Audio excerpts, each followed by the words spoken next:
Here's a quiz question for you guys. If there's two things that Judaism does to build a community, what do you think they are? If I narrowed it down to two things,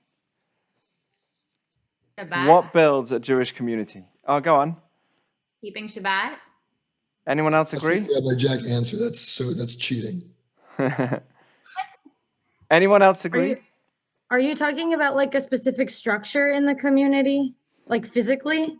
What builds a Jewish community? If you don't have these two things in your Jewish community, it's not really a Jewish community. Sure. What are those two things?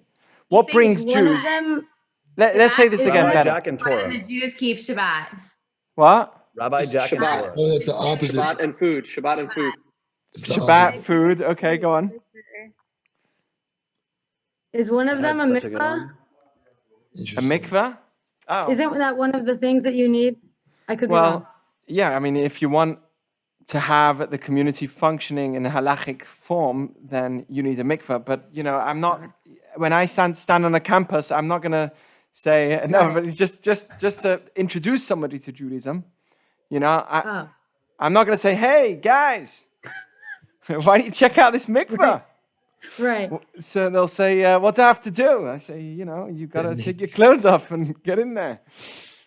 They'll run away. You cult. You strange one. So, Dan's favorite. but I was just joking. Moyal, not sponsor. And Mohel. What? What happened? So you tell me, Shabbat is one of them. What else do you think is Torah one of the study. keys? What? Torah study. Torah study keeps us together. That's what it says. Ein umatenu uma ele b'toratah. Our nation is only a nation because of the Torah. That's why we bagel each other. You know what bageling is? It's when you find a Jew that, it's when somebody doesn't really look Jewish, but they feel this urge to say something Jewish to someone else who's Jewish. So, like I'm buying in the store and I'm about to buy in Ralph's something random, but because I look very Jewish, the person in front of me is like, great prices on the matzah, by the way. And I'm like, oh, they're giving it away. They felt their need, the urge to share their views on their Jewish things so that they can, what we call bagel with me. So the reason why people bagel, they feel identified with Judaism, is because of our Torah study, our Torah, the values that we stand by. And there's something else. There's something else that a kehillah needs. Kehillah is the word for a community. Can we say keeping Shabbat? Yeah, we said Shabbat. Thank you, Niusha. That's right. Tzedakah. Charity, giving. So I'm going to tell you what this week's Torah portion is called. Okay, this week's Torah portion is called Vayakhel. And guess where that comes from? Which word does that come from? Kehillah. It literally comes from Kehillah. Vayakhel Moshe. Moshe gathered. Kehillah means to gather. Gather people from a community. And the word today for community is Kehillah, from this word. Vayakhel Moshe et kol adam bnei Israel. Moses gets all the people together and he says to them, these are the things that Hashem commands you to do. These are the things that Hashem commands you to do. What are they? Shabbat is the first. 6 days you should do work. And on the seventh day, it has to be a holy day where you keep Shabbat for God. And anyone who does a melacha or transgresses Shabbat is doing a very severe transgression, which is worthy of the death penalty, even though it was very hard to enforce. But just to understand how important Shabbat was. So Moses gathers the people to teach them about Shabbat. Don't light fire, keep Shabbat properly. And then he says one more thing. Everyone give a donation. So Becca got that one right again. Everyone give a donation in order to build the temple, the synagogue. But everyone had to take part in giving a donation into building the temple. If everyone didn't give the donation, it wouldn't have been a community as much. But it's because everyone was taking part in something that they felt, okay, this is mine, so now I'm building the community. So there's two things. One is Shabbat, and that's definitely been my go-to thing for getting people involved in Judaism, is Shabbat. And the second is a house, a place. And this is called under the word Kehillah, Kahal, building a community. It's very interesting. Our rabbis teach us that the Kehillah that Moshe brought the Jewish people for this week to build the temple is fixing another type of Kehillah that we learned about last week. There was another type of community, but it wasn't a community, it was bad community. There's bad community and there's good community. And the bad community that was last week was when they did the sin of the golden calf. I'm not going to get into the depths of the story here, but this is what happened. The people see that Moshe wasn't coming down. He was meant to come down after 40 days, and they all gathered against Aharon. But this time it says Vayakhel, not Vayakhel, Vayakhel, which means it was passive. They happened to gather together, each person on their own. It wasn't that they were gathering together for each other. They were gathering together for themselves because they didn't feel good enough right now.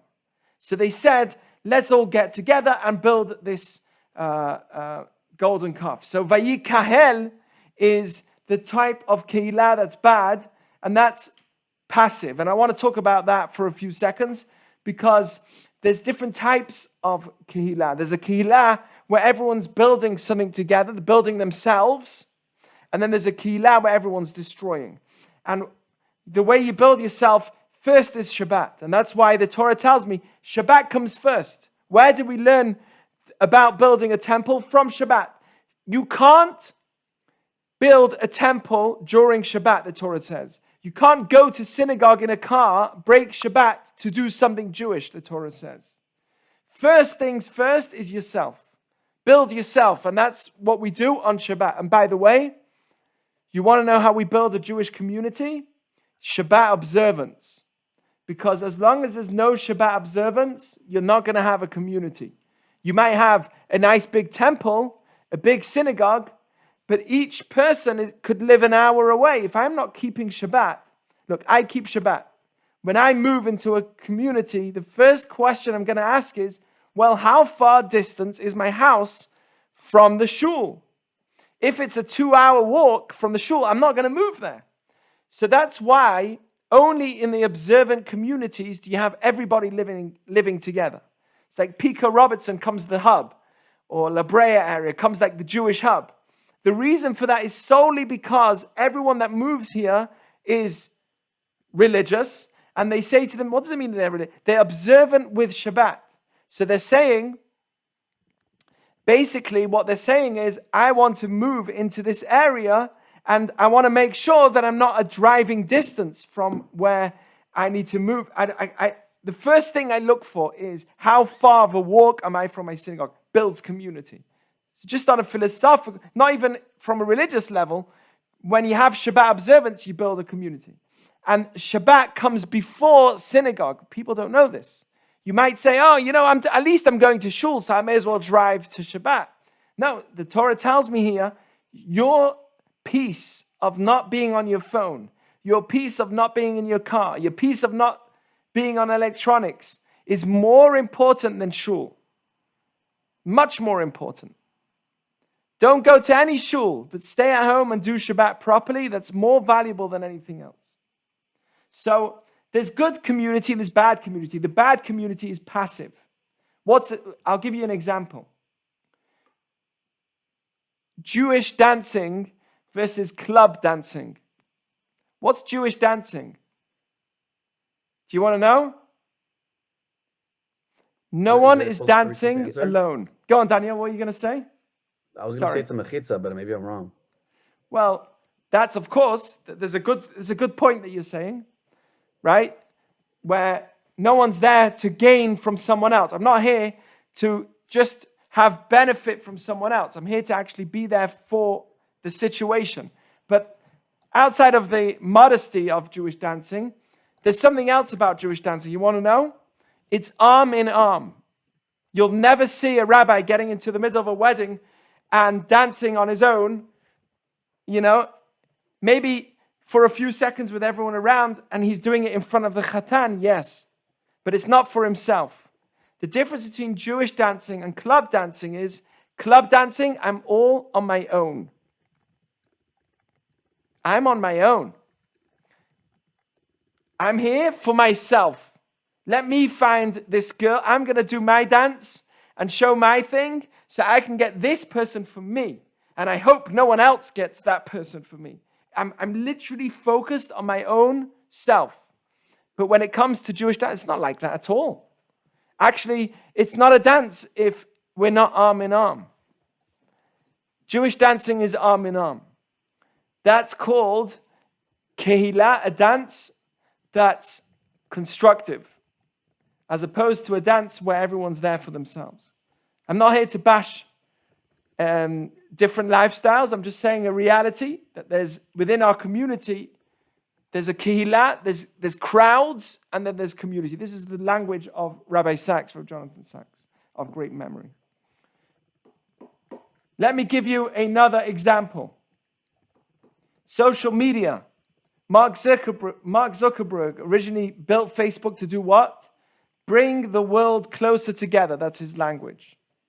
In 2017, what did he say? He said that social media can contribute to divisiveness and isolation. Why? Because as long as it's not lifting each other up, it's not a kehillah. If I'm posting and everyone else is posting to tell their story only, not necessarily to be there for someone else, but only to gain likes for myself, then everyone's in the community for me. So who's in the community for someone else? Not always. Sometimes social media can be used for that reason, but most of the time, social media is used so I can promote myself. Even the language of the promotion, right? The posts that get the most likes are the ones that tell a great story of my vulnerability, of my failings, shortcomings, and how I started at so low, and look how great I became. I made $2 million in this amount of time. Now like me. It's really about me glorifying myself. I'm not here for you. I'm here for me. My post was for me. And the more likes I get, the happier I get. Meaning, I want people to like me, not necessarily I want to like everybody else. So that's, again, social media can be used in a good way, but most of the time, it's lots of people together, but they're all alone. Okay, they're not dancing with arm in arm, where everyone's here to promote somebody else. It's everyone's here. I'm not always, again, I'm not bashing it completely, but I'm just saying this is how much even Mark Zuckerberg came to the realization that social media can contribute to divisiveness and isolation. A Torah study hall is a place where it's loud, not quiet. Interesting. You've got hundreds of books and everyone's studying, but there's a lot of noise. Why? Because I'm here to talk. I don't know if you've ever been into a Jewish study hall, but it's not like a quiet library where everyone's just absorbing as much information as they could for themselves. It's about a place where everyone can give over information to everybody else. So there's two types of kehillah. There's a kehillah which is a community where everyone's contributing to build something. And then there's a kehillah where everyone's coming to be there for their own self completely. Now, I granted that whenever we do things, we always have ourselves in mind, that's for sure. But there's always a self in mind, but there's a self which is only for my own personal gain and without any thought of anybody else. And then there's a promotion which is for my gain and for everybody else's gain. And that's the type of kehillah that we want. There's a post that goes on social media can actually make me depressed. Why? Because it shows me how bad my life is in comparison to everybody else's. That's exactly the vision that we get. So a lot of times, promoting oneself actually causes a lot of jealousy and a feeling of for the other person of, oh, why am I not there? Why am I not like this person? Why am I not in this person's shoes?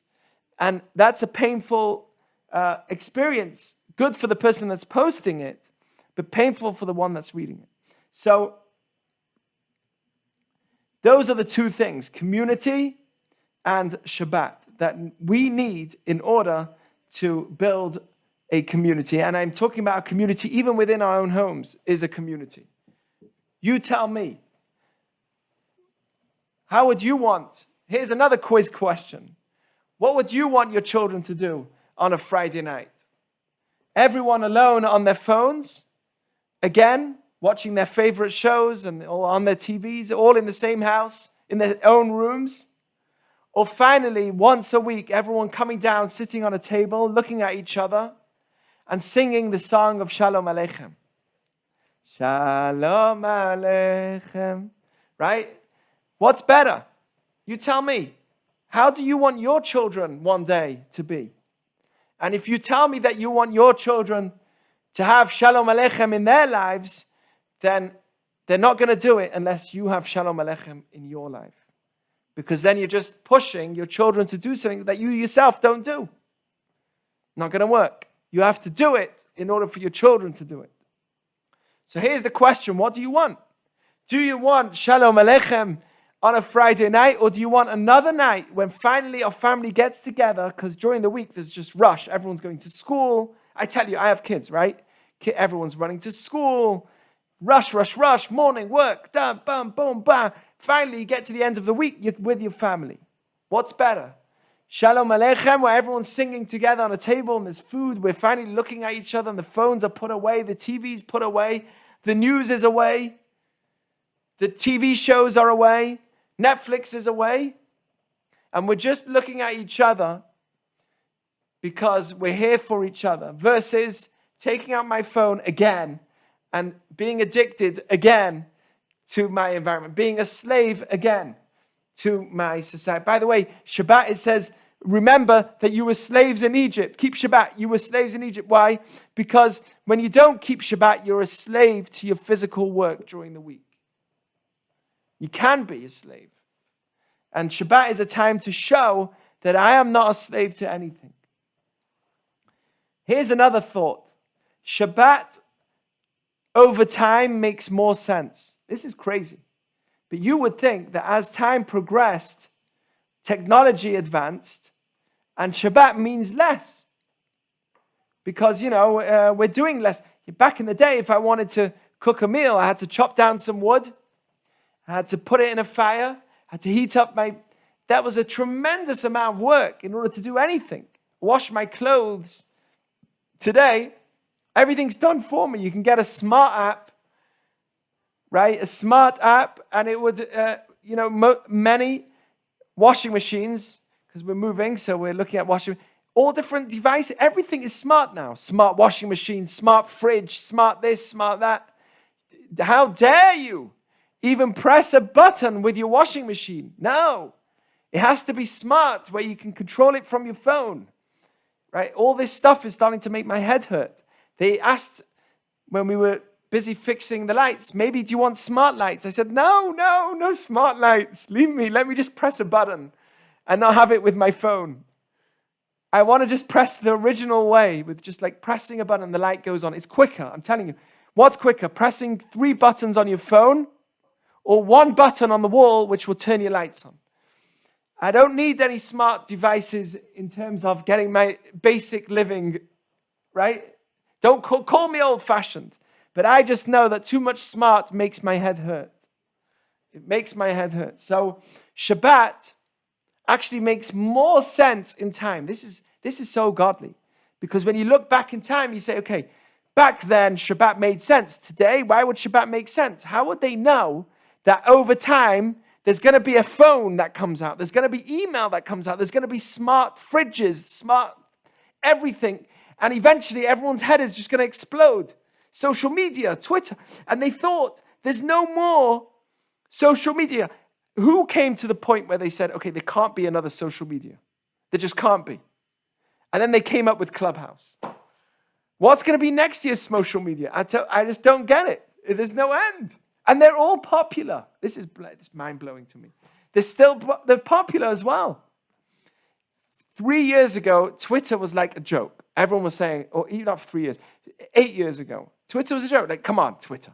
Right? Facebook's the thing. That's it. Then Instagram, then this, then that. No, because Instagram's only pictures and Facebook's too much of this. Then TikTok. The social media is growing and the platforms are growing.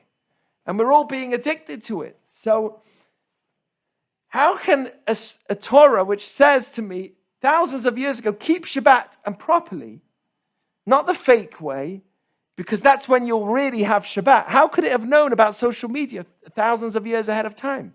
And as time progresses, Shabbat gets more and more clear that the need for it is so important. It blows my mind. Shabbat is called Me'en Olam Haba. It's like the world to come. Why? That's what it's called. It's like Me'en Olam Haba. It's a taste. If anyone asks me, what's it like in the world to come? I'll say, I don't know. I'm alive right now. I don't know. But if you want a taste of it, do Shabbat. Do you know why? Because on Shabbat, we stop creating.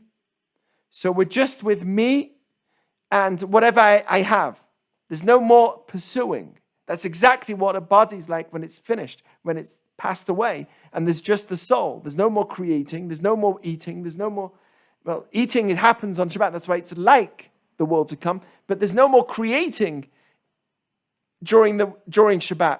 So the experience of Shabbat is a small taste of the world to come. Anyone want to feel a bit of heaven and earth? Heaven and earth is Shabbat. It's a taste of heaven and earth. Here's a great quote that I heard from Anthony Gordon. He says, at the end of the day, the person that wins the rat race is still a rat. You heard that? At the end of the day, the person that wins the rat race is still a rat. Running, whoever wins it, who's going to get more millions, more billions? At the end of the day, whoever wins that rat race is still running like a rat and still is a rat. So Shabbat is the time where we can actually prove that I don't need to be a rat. I can actually be outside of the rat race. I'm not in the rat race.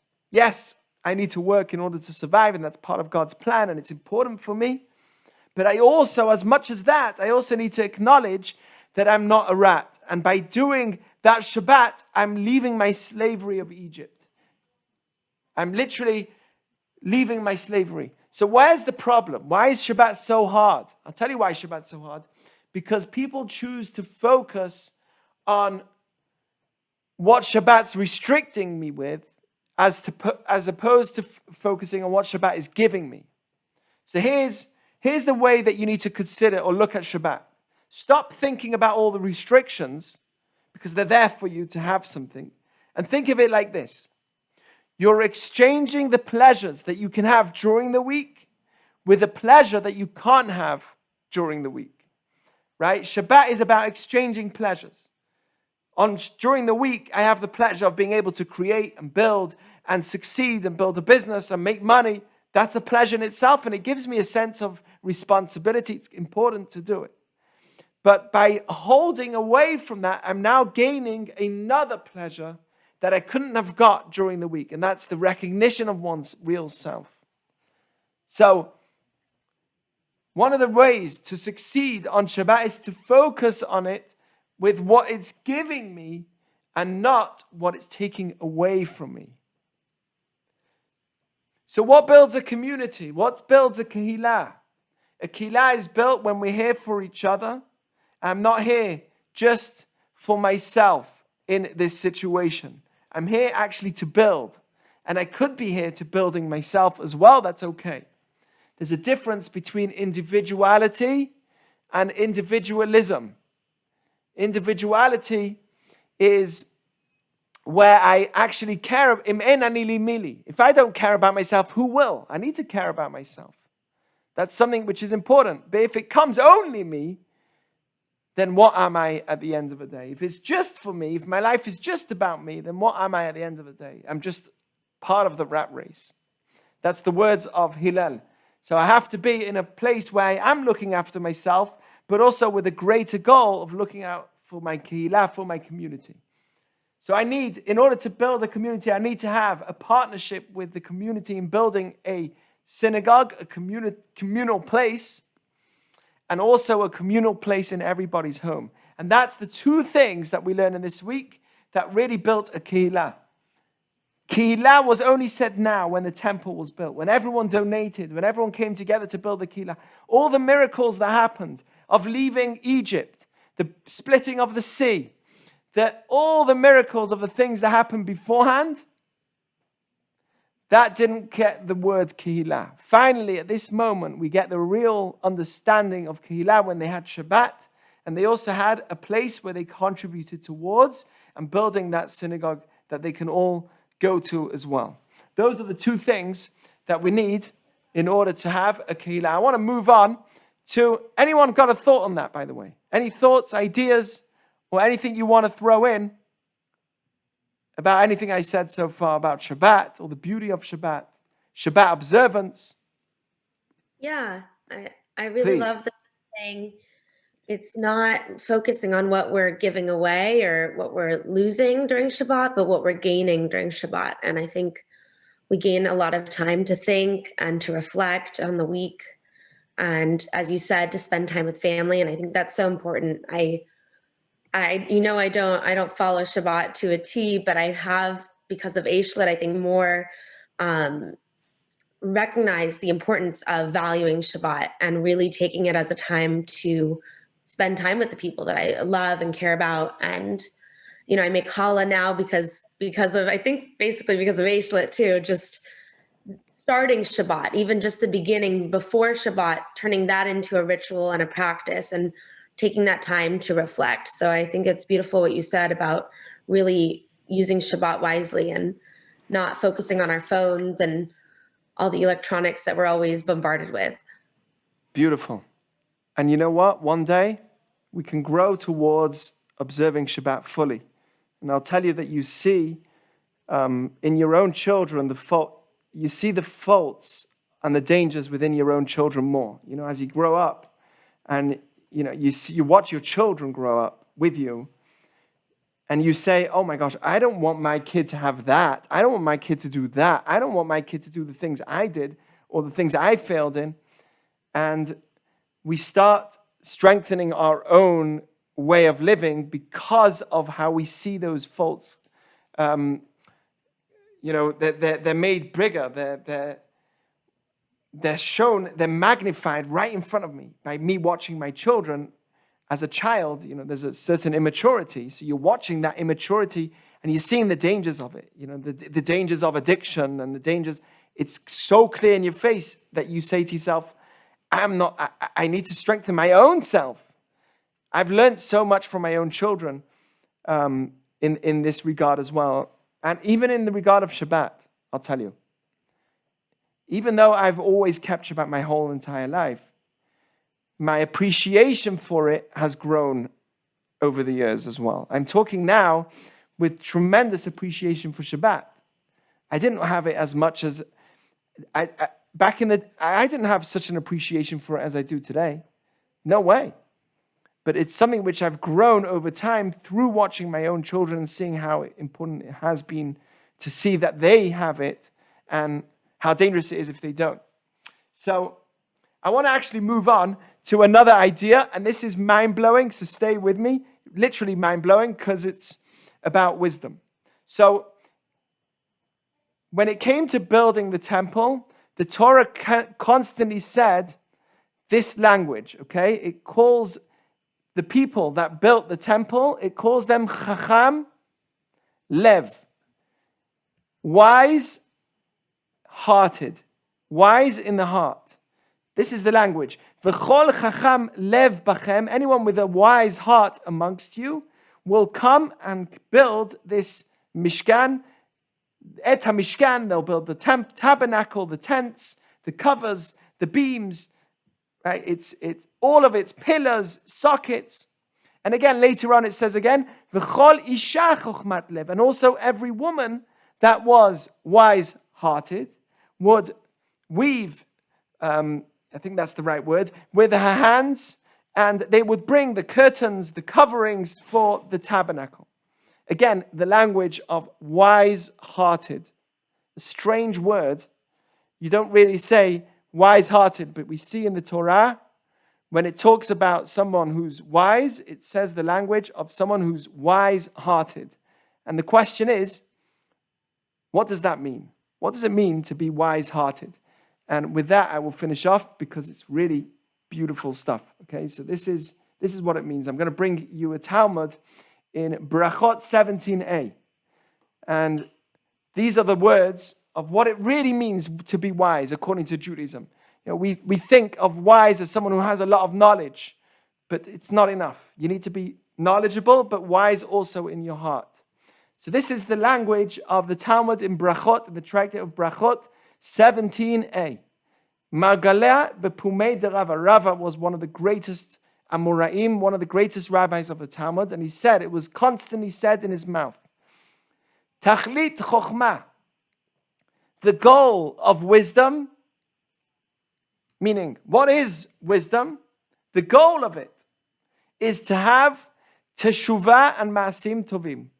Teshuvah means repentance, where someone returns to his past and goes again, repeats and improves his past. He failed, he comes back to his same situation.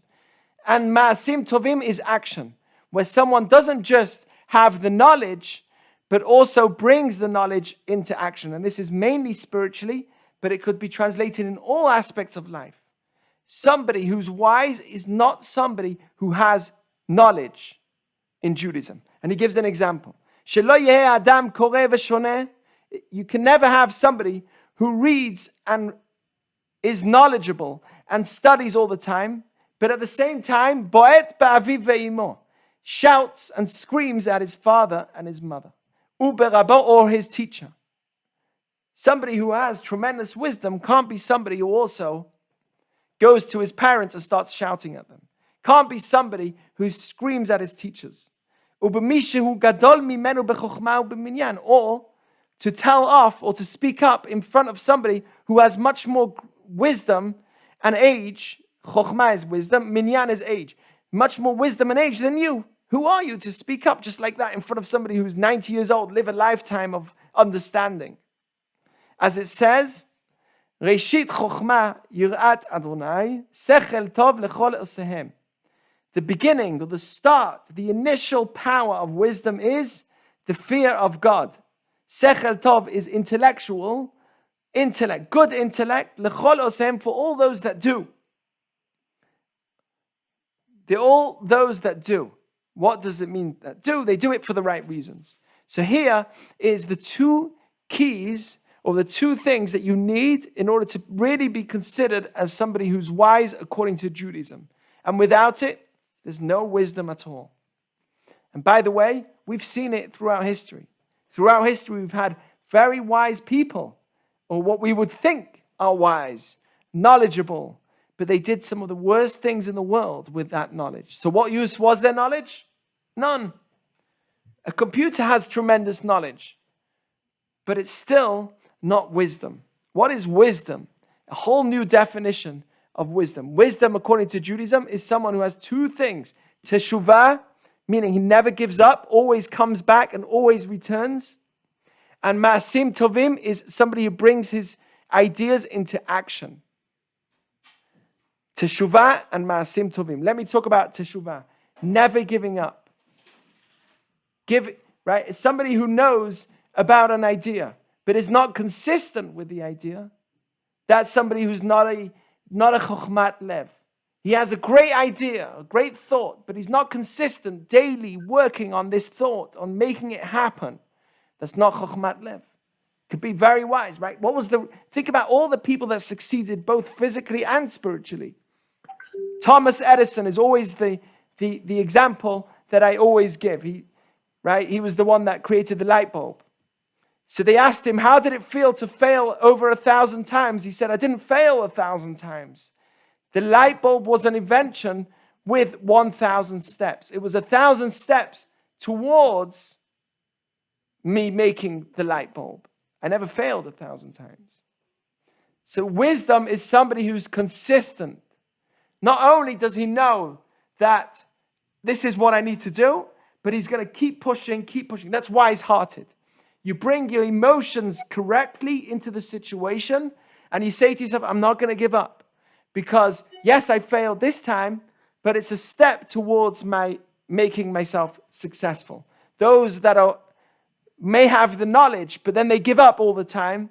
So they're in and out of different jobs. They go to one job, out, another job, this job, that. There's no backbone. Eventually, you look back on their life, you say, wow, this person was intellectually stable. He had a lot of knowledge, but never did anything with it.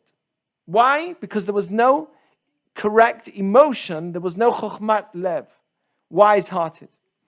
This example is given by thousands. Winston Churchill. He couldn't speak to the age of 4, you know that?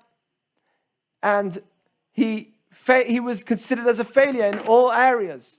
But eventually he became the Prime Minister of England, right? And his motto was never give in, never give in, never, never, never. In nothing, this is his language, quote, in nothing, great or small, large or petty, never give in except to convictions of honor and good sense. Never, never, never, never give up. This was his language. And same spiritually. Kisheva yipol tzadik v'kam. I say this all the time. A righteous person falls and falls and falls and gets up again. Look at it like the development of a child. How does a child develop? There's many things that we can learn from a child, but one of them is how they develop, right? Subconsciously, how they walk. They walk, they fall. And they don't say, oh, I give up. I would give up. But they fall and they get up. And the mom comes from the side, come on, let's get up again. They try, and they keep trying. I have a 5-month-old baby. Every day he's lifting her head up like this, trying to sit up. I'm looking at him like, there's no way she's ever going to sit up based on... Every day she's going like this, trying to sit up. But she'll make it eventually. Subconsciously, in the physical world, that's how we work. We don't give up. Does anyone here remember when they were a little baby? Not really, but somehow you're walking today, right? We don't remember the details of what it was like, how things looked when we were baby, how we started to walk. But somehow everyone here knows how to walk because naturally our bodies are made to constantly not give up in terms of physical progression and growth. And the same is how we need to be as well with our spiritual growth as well, not to give up. So a chokhmah is wisdom, is knowledge, but it also means chokhmat lev. God says, I need someone who's wise heart, not just someone who knows stuff. I need someone who knows, but also knows how to apply his emotions correctly. And the second is, a chokhmat lev is somebody with ma'asim tovim, in good action. Because wisdom with no action is nothing at all. For example, if you take flour alone, does it taste good? Flour, Flour. Taste it. Does it have a good taste? Put it in your mouth. Doesn't have any taste. Take a bit of yeast. Take a spoon of yeast, put it in your mouth. Does it taste good? Has no taste. Oil. Put that in your mouth. Will it taste a spoon of oil? A spoon of sugar is a bit too sweet. And a spoon of salt is also too salty. But when you put them together, right, are any of those ingredients in itself something that's absolutely bad? No. But it's when you put them together that you create the most beautiful bread, smelling so good that the whole neighborhood can smell it, right? So it's not good enough to have the ingredients in your brain. Right? That's not chokhmah, according to Judaism. Chokhmah is to take all the things you have and apply them. That's called chokhmat lev, where you're able to bring in your emotions correctly again, to keep doing it, keep consistent, but also putting it into action as well. That's ma'asim tovim. And this is what it means in Pirkei Avot. If you look at Pirkei Avot, is ethics of our fathers. There's a book of all different ethics and statements, real wisdom. It's unbelievable. We have to study it. At some point, we should do a study on Pirkei Avot. It's really amazing. And all of the world's wisdom and psychology is in that book. It's really incredible. And I have some Pirkei Avot. Anyone who wants, I can give you with English and real good commentary. If you want one free, let me know after and I'll give you one. So Pirkei Avot is a book of ethics. And before every quote, it says, Hu haya omer. Hu haya omer. Hillel. Hu haya omer. Rabbi Shimon. Hu haya omer. He was say. It doesn't say hu amar or hu omer, he said. It says he was say. It's grammatically weird. It's like poetic, but what's going on here? Hu haya omer. He was say, and then it would say his quote. He was say, and then say the quote. What does it mean, he was say? Because before he said it, he was. It was something that he did in action, and then he said it. It wasn't just that he said this great idea. There's many, Hevu metunim badin. Be slow, be deliberate in judgment. It's one of the quotes of Pirkei Avot. Don't just judge quickly. Every time you do something, be deliberate. Wait. You walk into a house, you see an argument, don't quickly jump. That's your emotions. Wait.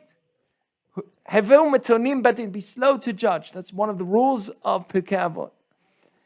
Hu haya omer, the people that taught it, they were that value before they said it. What does that mean? That they were action.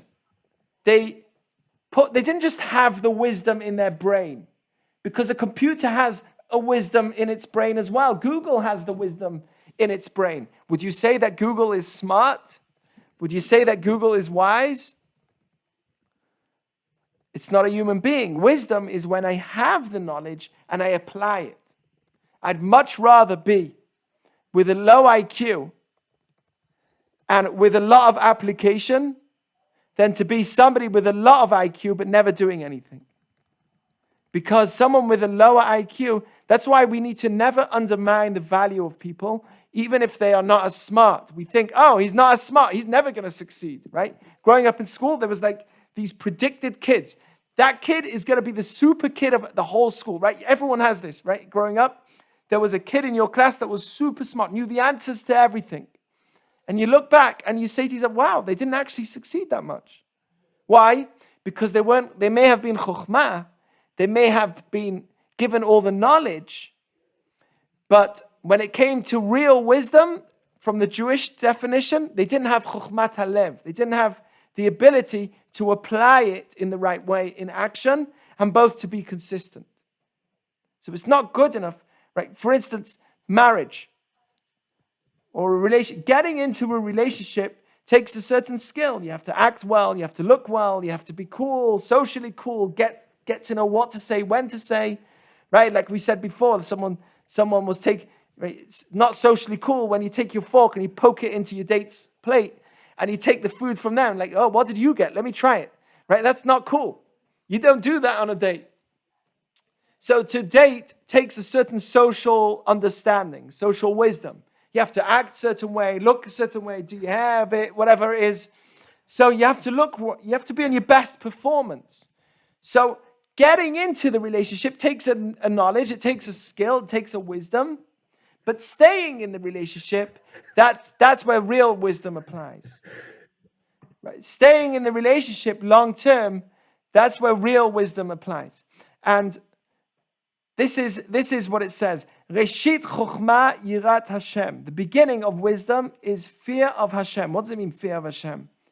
Fear of Hashem is where you have awe.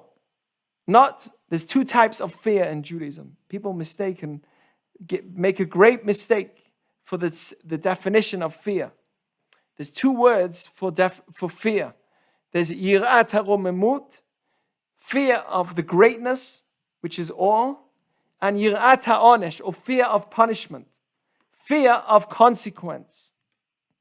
We don't want fear of consequence. We want fear of greatness, awe. When I think of myself on a map, you take a map of LA, and you say, okay, if this was 1,000 times smaller than the real picture, right? Or 10,000 times smaller than the real picture of the size of LA. And it's put into one size of piece of paper. It's put onto one paper. If I want to pinpoint my street, even a dot would be too much to pinpoint my street, because based on the size of the map, my street is so small, I could just about say, to put myself on the map is impossible. The map is too small of a scale to put me on it. It's impossible. Now let's imagine putting that map, that's LA. Let's imagine me on a map of the entire United States on one paper. And let's put my little town, LA, in that picture. Tiny little dot makes just LA. Try and fit me in there? It's never going to happen. Take the entire globe on a piece of paper and try and put just where I live on the paper. You can never do it. Because when you look at the entire globe, me compared to the picture of the entire globe is tiny. It can't even fit on that picture. Now try and figure and understand the entire universe, the entire Milky Way, and how small I am in comparison to that entire Milky Way. Can you understand that we are so minute and small? It's like looking at an ant. You look at an ant, you think, okay, this thing is tiny. What is it already? But that's really how small we are physically. Spiritually, we're huge. But physically, we're so small. When we recognize how small we are and vast the universe is, and that there's a creator of this entire universe, we're filled with awe. That's what awe is. So, when Reshit Chochmah Yirat Hashem, the beginning of wisdom is fear of Hashem, is having the right proportions, the right emotions, understanding that my life is so small in comparison to this entire world, and I need to be putting my wisdom into the right places, getting action, because life is so short, and recognizing the value of my actions. That's where the beginning of wisdom is putting my emotions in the right place. So this is what happened also with Moshe himself, Moses himself. It's told that when they built the tabernacle, Moses was very upset. He was very, very upset that he wasn't involved in the actual building itself. And eventually God says, okay, don't worry, you're going to be building it. At the end, you'll be putting everything together. And the obvious question is, why was Moses upset? He's like the leader of the Jewish people. Hello, can you not leave it to somebody else? The answer is because he wanted to do it in action himself. He wanted to be the one, not just the one that's behind it, but the one that does action. Because Judaism really believes in action, not just getting things done. It's actually me being the one that's doing it. That's real wisdom. Here, let me give you an example. If you want your business to succeed after it grows, is, okay, now I've built my business and I've become successful, and now I have all these people working for me, but unless I'm actually still involved somewhat, partaking in the business, making sure that I'm doing the work myself as well, the business will never be the same. I have to be myself somewhat involved. And it's the same like that with Judaism as well. I can't just have the idea. I can't just be the mastermind. I need to also be the creator myself. That's why it says that when it comes to marriage, mitzvah bo yoter mi b'shlucho. It's true that if I want, I can use a messenger. I don't know if you know this, but you can actually use a messenger to get married. So if, let's say, you're stuck in in Israel and you can't get out because of COVID, and you want to get married to so-and-so who's living in America, you can actually, according to Jewish law, do it via a messenger. Send the messenger to that person and say, hey, will you marry? Behold, you are betrothed to this and this person who's living in Israel. And the marriage works. See them it's first. valid. Sorry? But you have to see them first, like by Jewish law. So that's why the Talmud says it's much better that you do the marriage first. You do the marriage, not use a messenger. When it says in the Talmud that it says that you can mekadesh Eisha mekudeshet bo ubishlucho. It could be a woman can be married, betrothed to you, either by you directly or with your messenger. The Talmud asks, if already you can do it with a messenger, of course, you could do it yourself. It's not even a question.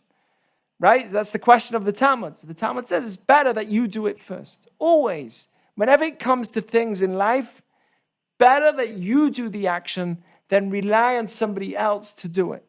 Because not only is it more productive, but also it builds you. It shows that I'm actually involved. There's times where, let's say, people have all the money in the world and they decide to have a maid to look after their kids, grow up their kids, bathe their kids, feed their kids, be there with their kids. Right? Eventually, the kids don't have a mom and dad. I have a friend who told me that. His mom was his maid. She did everything for him. Took him home, drove him home from school, looked after him when he was at home. At some point, he didn't really have a relationship with his parents. So sometimes, even if you have the ability to do it through somebody else, it's better to do it yourself. Because mitzvah bo yoter b'shlucho. It says that when it came to preparing for Shabbat, in the Talmud, there were many different rabbis who were the greatest of the greats. They had thousands of people meeting them every day. And on Friday, they would stop. They'd go and chop down some wood to get ready for Shabbat because they wanted to do it themselves. Some of them were very wealthy. They had other people that could have done it for them. They said, no, I want to prepare for Shabbat, even if someone else. One rabbi would salt the fish. Another would clean up his home, even though he had many, many people working for him.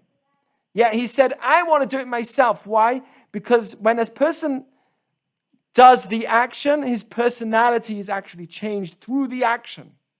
Shabbat is appreciated when you put in your effort to Shabbat yourself.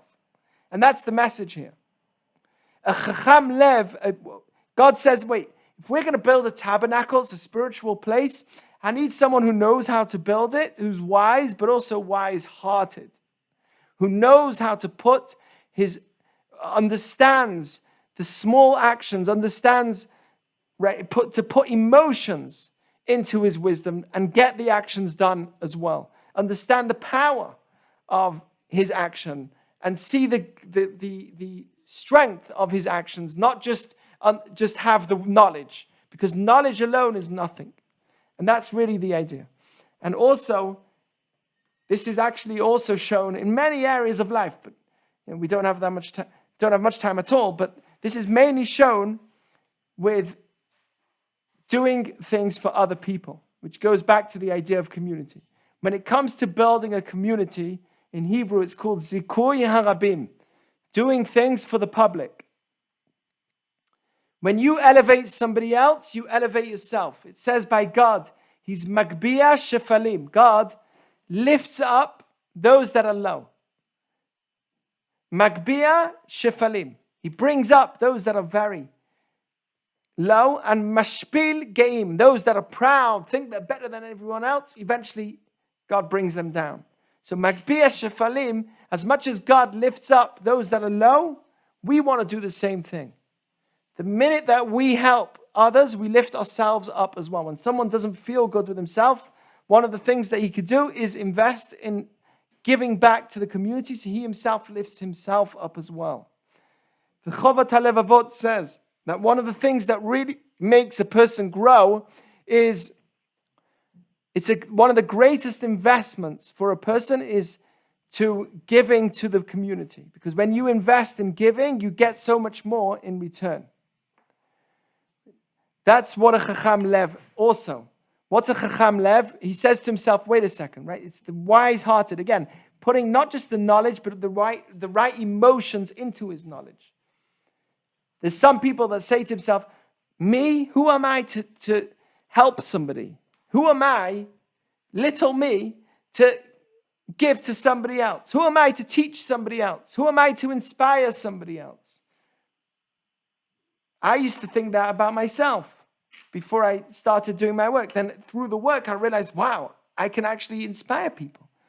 But many times a person says, wait a second, I know some Judaism, but I don't know much. Yeah, but whatever you know, you can teach. If you know Aleph, teach Aleph. If you know Bet, you could teach Bet. And every single person has a different flavor to them. So one of the things about helping others is it helps you recognize that you actually have value. When you raise others, you raise yourself as well. And that's also a Chacham Lev. A Chacham Lev says to himself, okay, it's true. I don't know all knowledge, but I'm going to bring my emotions correctly right now. And I'm going to say to myself, it's true I don't know everything, but the bit that I do know can help people tremendously. The small bits that I do know can actually help and be a tremendous resource for those that don't know it. That's called a Chacham Lev, where he understands his position, he understands where he's holding, but also understands how much more he could be doing with what he has already. So, those are the ideas that I wanted to share with you. Two basic ideas here. One is what a kahal, what a kehillah is. A kehillah is a community, and it's something which we build through constructing, building, not through everyone there for themselves, where it's just a crowd of people, where everyone's in there for themselves. And the best example I gave is of Jewish dancing, where everyone's holding each other's arms and dancing, because we're not here to get something from someone. We're here to just be there for everyone. And the other thing we said about community is Shabbat, because Shabbat really does build our own little communities in our homes. And then we spoke about the idea of chokhmah. Wisdom, according to Judaism, is not just knowledge. It's somebody who's a chacham lev, wise-hearted. I know the information, but I'm also able to apply the information as well. And how do I do that? In two ways. One is, lev is the emotions, right? So I'm able to apply the emotions into my wisdom. One is to never give up, to be consistent, and that takes a tremendous amount of emotion as well as the knowledge, to constantly be consistent. And the second idea of Chacham Lev is someone who has Ma'asim Tovim, who actually brings his wisdom into action. And spiritually, this obviously is talking about doing mitzvot and doing teshuvah, which is becoming a better person, never stopping and becoming a better person. So a righteous person has two aspects to him, which makes him wise. One is that he keeps going. Oh, I fell? Okay, tomorrow. I didn't do Shabbat this week. Okay, I'll try a bit more next week. Keeps going, never gives up. And also, someone who has Ma'asim Tovim doesn't just talk the fluff, but also brings it into action as well. So those are the ideas that I wanted to share with you.